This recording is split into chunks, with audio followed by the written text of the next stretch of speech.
Good morning, America. First Sunday prayer. Thousands of people gathering to see the first American Pope, Leo XIV, deliver the traditional prayer from the balcony of St. Peter's Basilica. Chiediamo al Padre Celeste di essere gli uni per gli altri. Spending his first full day meeting the faithful. His message to the college cardinals and the stunning image praying in front of the tomb of his predecessor, Pope Francis. Plus, what's to come in the days ahead.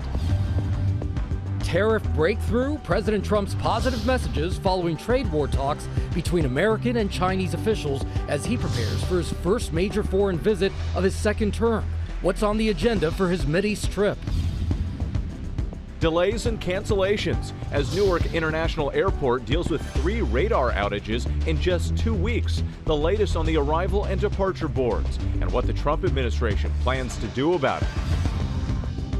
Trial watch. The jury expected to be seated in Sean Diddy Combs' sex trafficking trial. The first witnesses who could testify, plus Karen Reed's murder trial. Looking ahead to this week's testimony, our ABC News legal contributor weighs in on the cases. NBA playoffs. The big wins overnight on both coasts. Oh my goodness! Anthony Edwards scrapes the sky. Derek White launches a three-pointer. That's good. As teams look to advance in the conference semifinals.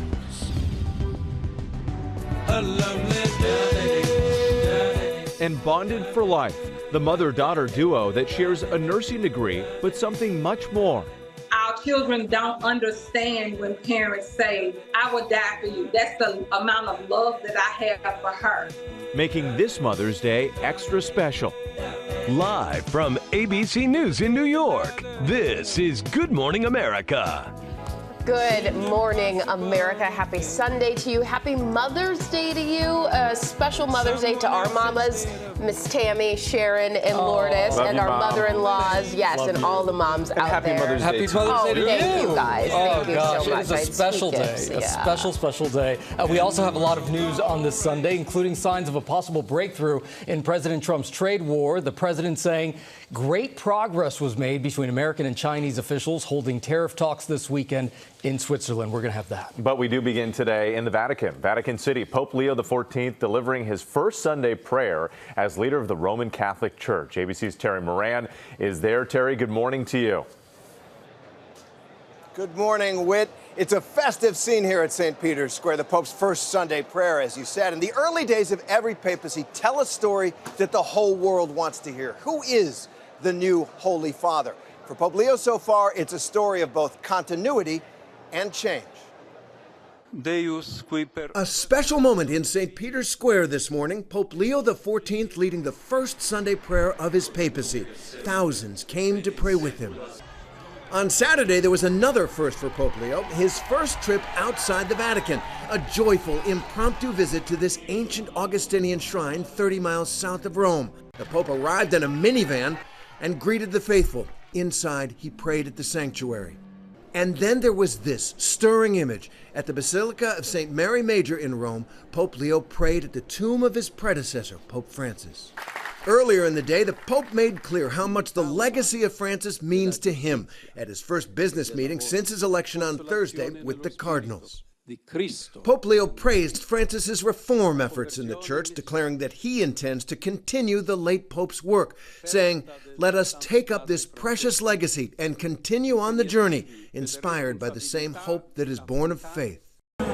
Back in the U.S., there's joy and love for the first American Pope, and many who knew him in his early years are sharing their memories.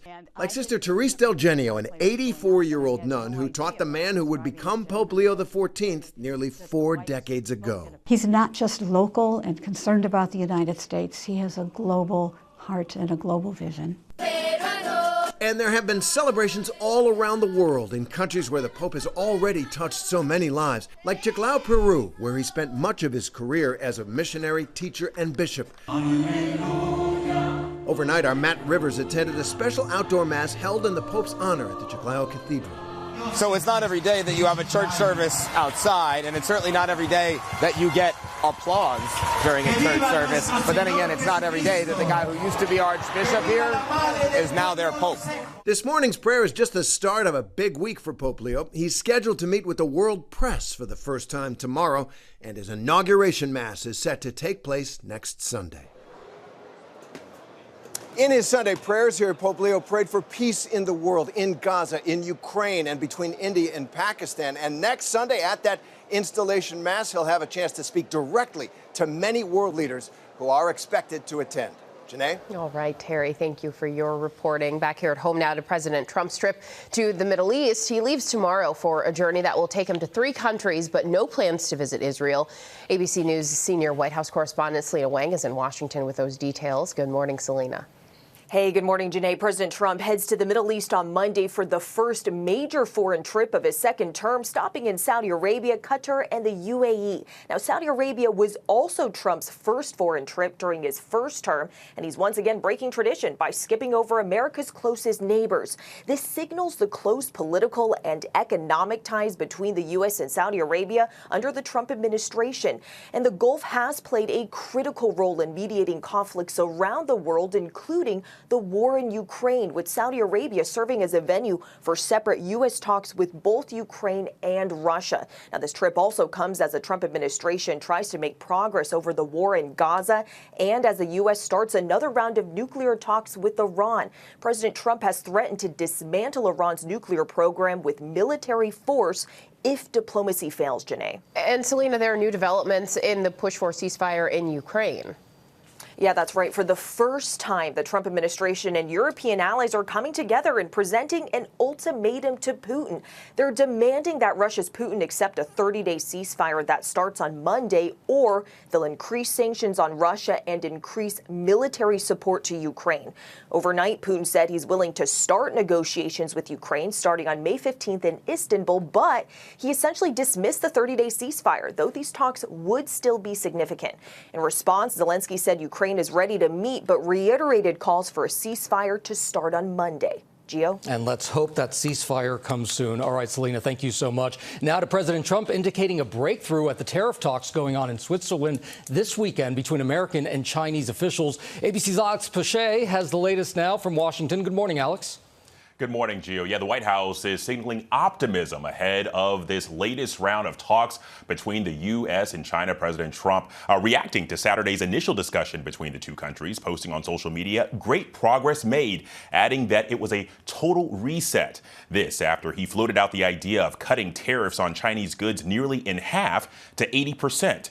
Now, these negotiations rest in the hands of Treasury Secretary Scott Bessent, and the stakes to work something out are incredibly high. The U.S. currently has a 145% tariff rate on Chinese imports. Beijing retaliated with its own 125% tariff on many American goods, and U.S. retailers have warned for weeks that these tariffs could start impacting the price of goods here at home. And this morning, the Southern California Marine Exchange confirms to ABC News that the first containers from China, subject to that 145% tariff, have arrived at the ports of Los Angeles and Long Beach. Now, amid the tariff turmoil, the ports have seen a 40% decrease in ships docked there since the end of April. Many businesses have simply postponed or canceled their orders. And in the last 24 hours, only 2 container ships have left China en route for either LA or Long Beach. That is a steep departure from the norm. All right, Alex Pache for us. Thank you so much. We appreciate it. Let's bring in ABC's Jay O'Brien for more on all of this. Jay, it's good to see you in New York in the studio. Good to be here. We dragged you off Capitol Hill just for one morning only. So we saw there President Trump touting progress in these trade talks with China, but there's so much at stake here. And we also know that there are potential deals in the works with other countries, too. Yeah, and what China is going to be the hardest trade deal to strike here. Remember, there's been this war of words back and forth between Washington and Beijing. The highest tariffs are on China. So how much progress progress is happening is still very much unclear. But you're right, there are dozens of other countries that this administration has got to strike trade deals with. The Secretary of the Treasury said this week that they were making progress with those, that they could maybe announce trade deals as early as just a few days ago. But the only deal they announced was with the UK. So just as we don't really know the status of these China talks fully, we also don't know what's going on with these dozens of other countries. And remember, with those other countries, not China, the president paused most tariffs on those to carry out these trade talks. But that pause expires in early July. And we know that businesses, the markets are hanging on the administration's every word. So we'll watch closely to see how that plays out. While we have you, though, Jay, we know that you also track Congress very closely in a big week ahead on issues for millions of Americans, taxes and Medicaid. What can we expect? This week, House Republicans are going to make decisions that will impact the health care of millions of Americans, particularly those that rely on Medicaid, those who are lower income or those who have disabilities. Remember, House Republicans are putting together this massive bill, all of Donald Trump's campaign promises in one bill, and they want to cut $2 trillion out of the federal government to do that. And they say, Republicans, that that's going to involve changes to Medicaid. Now, Democrats warn that means hundreds of thousands potentially without insurance. But Republicans have never really spelled out exactly what changes they're going to make. That ends this week when they start to write that bill, Whit. And we know you'll be following it all. Jay O'Brien, it's great to see you in New York. Thank you. And be sure to watch a special edition of This Week later this morning. Martha Raddatz is live from the Vatican. She's interviewing the Archbishop of Chicago and the president of Villanova University. That's all coming up on This Week. Janae? All right, Whit. Now to the earthquake that rattled parts of the southeast Saturday, an unusually strong one for the region. ABC's Ike Ajachi explains tens of thousands of people felt this one, Ike, and many people were talking about it. Yeah, that's right. Good morning, Janae. What you're hearing and watching is, in fact, an earthquake, 4.1 magnitude, striking eastern Tennessee. And it was felt all throughout the southeastern United States. Now, just after 9 a.m. Saturday, over 35,000 people reporting feeling the quake across the state in Asheville, Tennessee, and as far away as Atlanta, Georgia, and Greenville, South Carolina.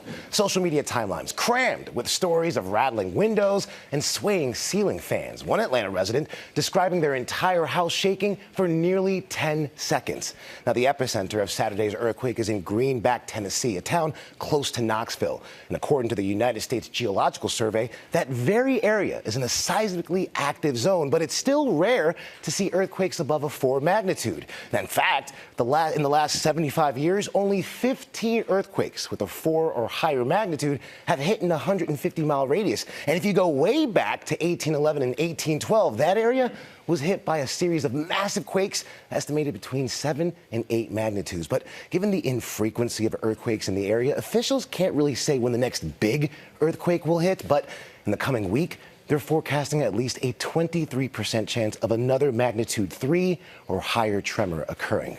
Guys? Yeah, just unbelievable to see that there in Tennessee. Thank you, Ike. All right, we are going to turn now to the air travel slowdown at Newark International Airport following 3 radar outages over the last 2 weeks. Take a look at the latest numbers here. We did the math. And since Friday morning alone, 300 flights have been canceled at Newark, 654 delayed. Those numbers, of course, could grow today. But here's how we got here, OK? Early Friday morning, radar screens went black for about 90 seconds, leaving air traffic controllers in the dark about planes in the air. Something similar happened on April 28th and 30th. ATC computer screens went dark for at least a minute. And sources say that also prevented controllers from talking to planes, all of it causing a short ground stop at Newark. After it all happened, several controllers, they went on medical leave, calling the experience a traumatic event. The control center was already short on controllers, so that is an issue that's been ongoing, only got worse because of this. And it is alarming to so many travelers. It's all the talk in my neighborhood groups out in New Jersey. Yeah, absolutely. So what's next in actually addressing the problem? So we do know that many of these officials, airline officials, they're going to be meeting with the FAA on Wednesday to talk about possibly cutting the number of flights in and out of Newark. So that's the short-term fix. But this past week, the Department of Transportation said it will overhaul the entire air traffic control system nationally, right? Because all of the airports need help, saying that will help dramatically. But that could take 4 years. So we're talking about a long road ahead here. And lots of delays along the way. Yeah, absolutely. Yeah. All right. Thank you for that, Gio. We turn now to a spokesperson for the Department of Homeland Security saying there will likely be more arrests coming after yesterday's protests against the Trump administration's deportation policies outside of an ICE detention center in Newark, New Jersey. The scuffle happening after the arrest and release of Newark Mayor Ras Baraka, who was charged with criminal trespassing. This video of the arrest was released by the Trump administration. Interim U.S. Attorney Alina Habba claiming Mayor Ras Baraka ignored multiple warnings to leave, calling his actions grandstanding. New Jersey's governor, though, calling the arrest unjust, saying he is outraged, and Mayor Baraka saying we did nothing wrong and urge everyone to go home. Well, now to rising cancer rates in people under 50 in the U.S. A new study highlighting increases in more than a dozen types of cancer. Emergency medical physician Dr. Stephanie Widmer joins us now to talk about this. Dr. Widmer, thanks for being here. Happy Mother's Day to you. Break down for us what this study shows. So this study, in a nutshell, it essentially showed rising incidence of over a dozen different types of cancer occurring in young adults or adults under the age of 50. The study looked at over 20 million cases that have been diagnosed from the year 2010 to the year 2019 and found that approximately 14 of these different types of cancers are increasing, especially in young women. Women accounted for 63% of the cases that were in this study, and the cancers that appear, the early onset cancers that appear to be rising in women are breast cancer, thyroid cancer, and melanoma. And in men, it appears that colorectal cancer, testicular cancer, and melanoma are rising. So what is also concerning is that mortality rates for some of these different types of cancers, in particular uterine cancer and colorectal cancer, also appear to be uptrending. So I want to be clear, this isn't just about detecting it more, it is about more diagnosis. We're seeing more of those? So that's really the question here. Why is this happening? What is pushing these numbers? What is causing these trends? There are a couple different schools of thought. Could this be because of better imaging modalities and better detection, or is there something else that's going on?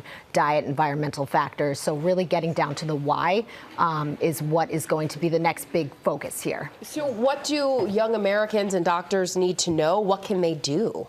So there are things that are already happening. So for example, breast cancer screening, colorectal screening, the age at which that should start happening has already been adjusted appropriately, but there's always something that can be done. Take care of yourself, eat a healthy, well-balanced diet, avoid smoking and limit alcohol intake. And just because you're young and otherwise healthy, do not ignore symptoms. If you don't feel right, contact your doctor, get checked out.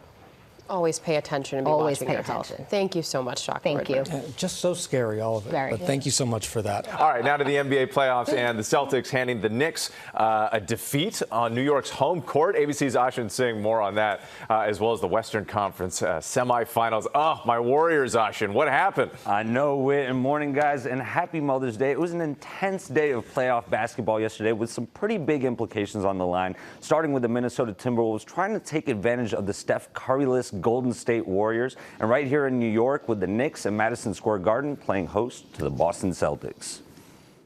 Tatum fires away, answers right back. Overnight in Madison Square Garden, a sigh of relief for defending champion Boston Celtics. Got it. Jason Tatum from downtown. Bouncing back after being down in a 2-0 hole to the New York Knicks. Derek White launches a three-pointer. That's good. After record-breaking struggles at the three-point line in games 1 and 2, the long ball finally falling for Boston as they hit 50% of the 43 pointers they took. Horford lines up his three-pointer. That's good. The Knicks, meanwhile, shooting just 20% from beyond the arc. Pritchard lines up three-pointer. Got it. Boston's sixth man of the year, Peyton Pritchard, posting a career-high 23 points in the effort. But with the Celtics still down 2-1 in the series, their head coach Joe Mazzulla says this is all a part of the process. We're on the path of trying to go after greatness, and you don't get to dictate the test that's in front of you. All you get to dictate is how you approach it and how you respond to it. And in the Western Conference, the Minnesota Timberwolves, just too much for the shorthanded Golden State Warriors, who are playing without their star, Steph Curry. Randall beats Edwards for the slam. It was a sparring match between Minnesota's Anthony Edwards and the Warriors' Jimmy Butler, who both notched over 30 points. Oh my goodness! Anthony Edwards scrapes the sky! But between a triple-double from Wolves star Julius Randle and some Warriors foul trouble, Minnesota was able to hang on and secure a 2-1 lead. Man, you can't never get too comfortable, man. This is a championship DNA team. They got a championship DNA staff, head coach, and this is what they do, man. So we got to be ready at all times. And guys, game 4 of both of those matchups will be played on Monday on ESPN, starting with the Knicks and Celtics at 7:30 Eastern, with the Wolves and Warriors to follow. Not to mention there are some great games slated for today. I can't wait. It's playoff basketball, my favorite time of year, guys. Yes, there's so much to look forward to, Ashin. Thank you so much. And still coming up here on Good Morning America, lots more basketball ahead. ESPN's Malika Andrews joins us and weighs in on the next games for the teams going for the win. And we're doing a legal deep dive into the Sean Diddy Combs case, as jury selection is expected to wind up Monday in federal court. And a Mother's Day story about a truly special mother-daughter bond. We'll be right back here on GMA on a Sunday morning.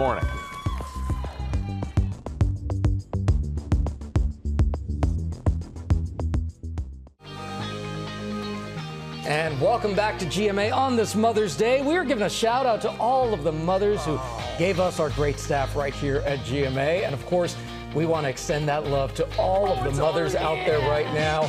Coming up, we're going to introduce you to some amazing moms, including an incredible story of real selfless love. I promise you're going to want to see that. Love all these pics. It's so sweet. But first, we're going to get to the top headlines that we're following right now. Happening right now, growing tensions between India and Pakistan, both sides agreeing to a U.S. brokered ceasefire. But shortly after the news, there were reports of explosions, with both sides accusing the other of breaking the deal. For now, it seems to be holding.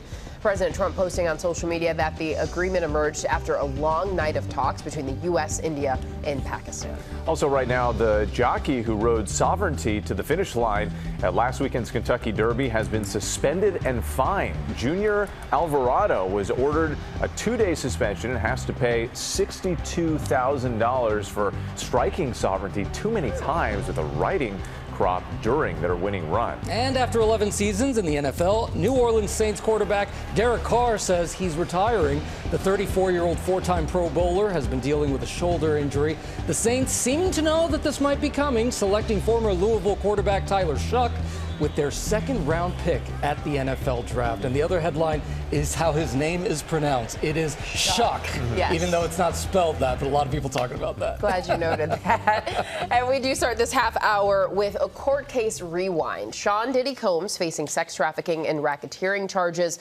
A jury set to be seated on Monday. And the retrial of Karen Reed, who's accused of running down her Boston police officer boyfriend and leaving him to die in the snow. Both have pleaded not guilty.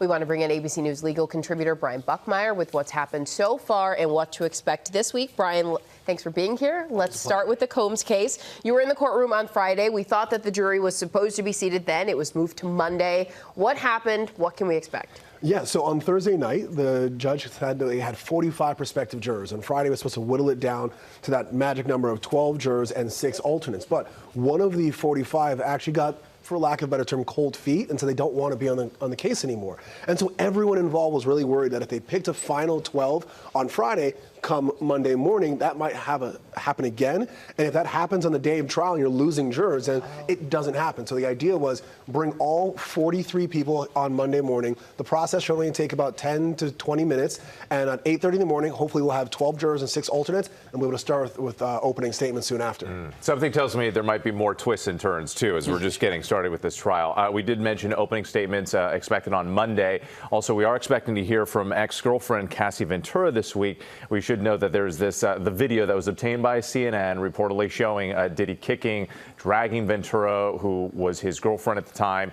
Diddy later issuing an apology. A judge ruled that it can be shown in court, but Combs' defense team argues that the video was manipulated. CNN denies that. All right, so we had to get all of that legal stuff out of the way there. So why is that video so important to her testimony? So first and foremost, Cassie's expected to be the third witness to testify. So it could be Monday, it could be Tuesday, but it's so important because it goes to the heart of both arguments for the prosecution and the defense. For the prosecution, they're saying that this video is an example of multiple instances of assault and sexual battery against Cassie by Sean Combs as a part of this criminal enterprise, that racketeering allegation they have here, and the sex trafficking, that he used coercion or threats thereof to traffic her across state lines. But for Sean Combs' defense, they're saying, and it came out on Friday, a little hint of their defense, that he and Cassie were in, again, this is the defense's argument, not mine, that he and Cassie were in a very tumultuous and domestic violence-based relationship, that they both hit each other, and that the incident they're going to see in this video and that you might see in testimony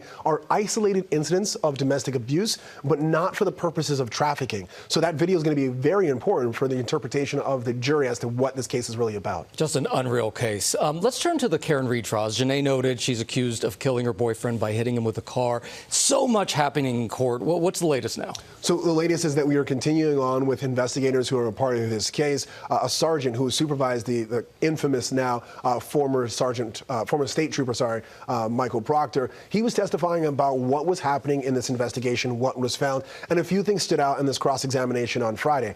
Text messages between Karen Reed and Brian Higgins, an ATF officer, and the defense seemed to insinuate that there was some sort of relationship going on to try to create an alternative suspect, that there's another reason why John O'Keefe might have been killed other than what the prosecution is putting forward. Also, this video outside of John O'Keefe's home where you can see at about 5:07 in the morning, Karen Reed takes her SUV and appears to make contact with John O'Keefe's vehicle. And that's important because it's all about this broken taillight. Did the taillight get broken when it hit John O'Keefe, or did it happen here? And then, of course, the dog Chloe from the Alberts home, who the defense is saying was part of this scuffle. Yeah. Well, that dog was rehomed shortly thereafter this incident, and there seems to be nothing in the investigation. And those are some key points the defense really pointed out in the cross-examination. Yeah, so much going on. All right, Brian Buckmeyer, thank you so much as always. We appreciate you. My pleasure. More on the NBA playoffs as teams look to advance to the next rounds here. Joining us this morning from Los Angeles is ESPN's Malika Andrews. Malika, good morning to you. Always great to have you.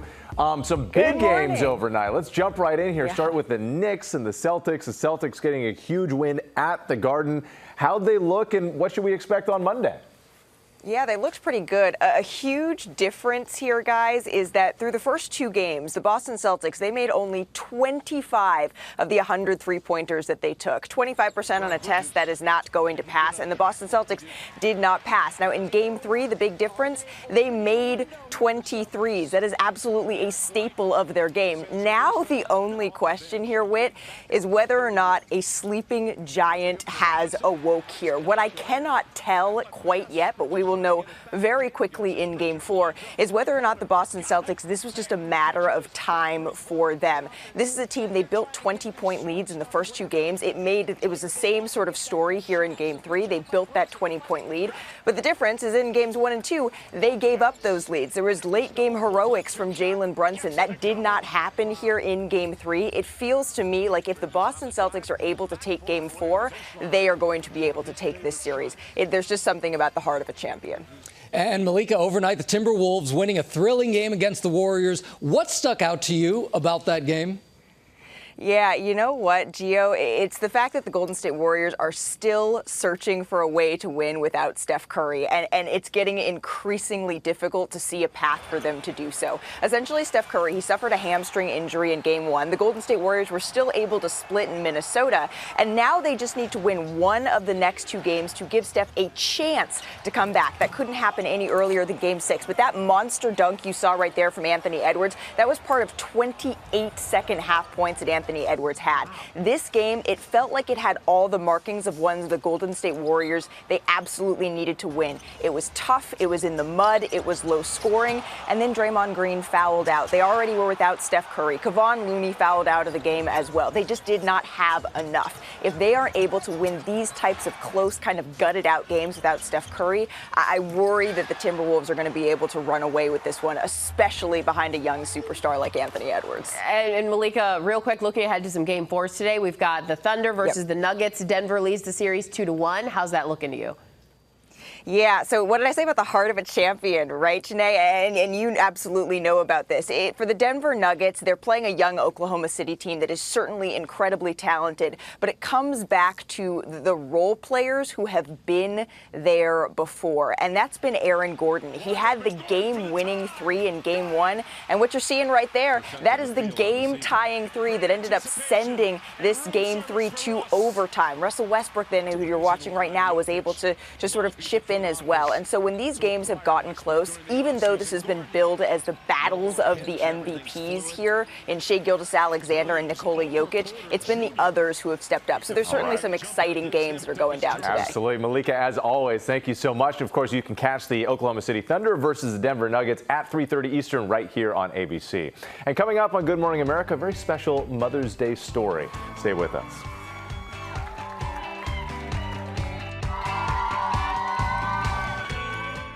All right, we're back now on GMA, and one of the sweetest Mother's Day stories that we've seen as we celebrate Mom's Special Day. ABC's Morgan Norwood is here with this mother-daughter duo, and they have a special bond. Oh, so special. You got to hear this. For Ambrielle Brown, her mom didn't just give her the gift of life once, but twice. First as her mother, and then years later as her kidney donor. What happened next? A journey neither of them expected.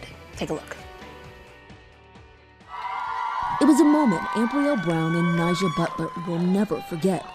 Both graduating nursing school together, mother and daughter. It definitely was a dream come true. But that special day almost didn't happen. In 2016, daughter Ambrielle was diagnosed with the rare kidney disease, ultimately leading to kidney failure. And while waiting for a transplant, she was put on dialysis, a grueling process that caused her legs to swell to the point where she couldn't move.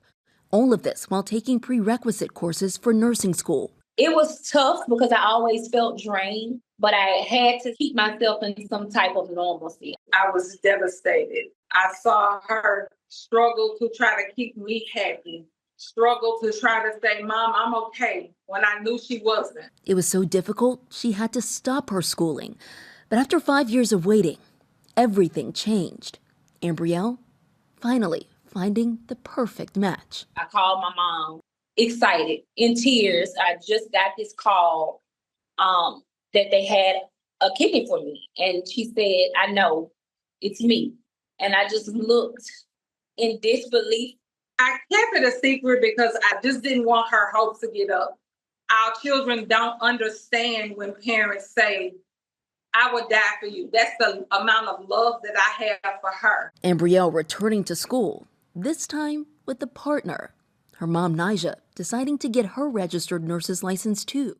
And for 16 months, the two were inseparable. Nursing school is very stressful, exhausting, but it was fun. We competed a little bit with our grades, but of course she won. Matching degrees and a match that saved a life. And I was able to start over, like brand new. And most people don't get a second chance like that.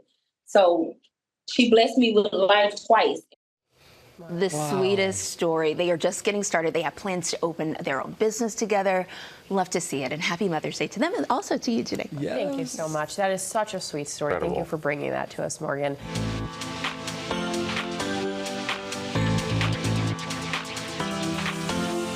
Oh, we love this part of the morning here. You're looking at more pictures of our GMA family paying tribute to their moms in a very public way. All of these special moments are team behind the scenes and their moms. You can never thank the mothers enough for everything that they do for us every single day. We'd like to wish all of the moms out there a very happy Mother's Day. We do, and we want to wish our Janae a very mother of three, not of us. Well, that too. But a sister to us, a mother to those kids. Oh my gosh, Happy being a Mother's mom Day. is the greatest joy. So happy Mother's Day to all the mamas out there. And thank you for starting your day with us. Thank you, guys. Happy Mother's Day, everybody. You can catch more weekend news coverage over on ABC News Live. And tomorrow's going to be out there. I will. That's right. All right, have a great one. week, everybody. Bye. How pretty.